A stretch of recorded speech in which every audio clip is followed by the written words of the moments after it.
بسم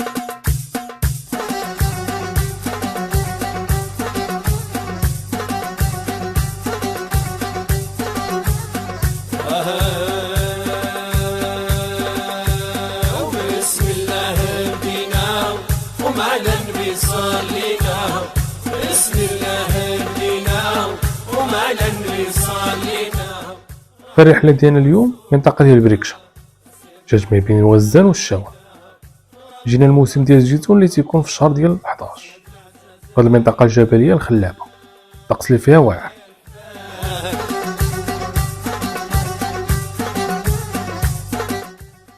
اول ما تنجي المعصرة خاص الواحد اللي تيشري الزيتون ولا عنده الزيتون ضروري ما يدوزو في الميزان باش يعرف شحال عنده من كيلو.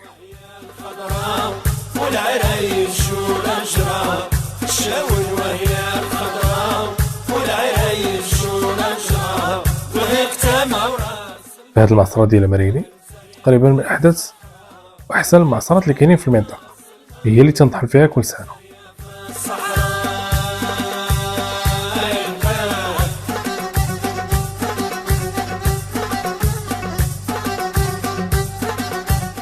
من بعد ما تيبدا يخوي الزيتون باش يتغسل ويدوز في المطحنه، ياخذ واحد شويه ديال الوقت ولازم الانسان يتسنى النوبه ديالو. نذكركم بلي الزيتون هذا العام رخيص شويه، ولكن ما تيعطيش الروندمون ديالو بزاف، يعني النسبه المئويه ديال الليترات في المئة ما تعطيهاش بزاف.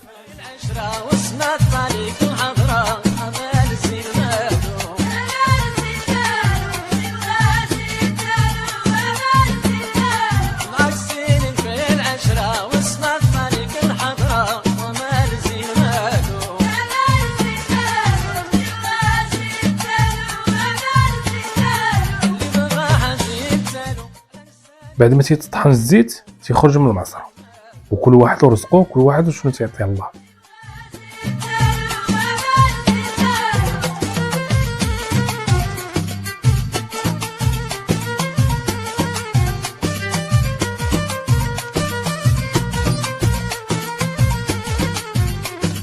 فهاد التجربه زوينه، وكل عام تنجي عند العائله باش نحاول نطحن شويه ديال الزيتون وندي البركه ديال الزيت اللي نقدر ندوز بها العام.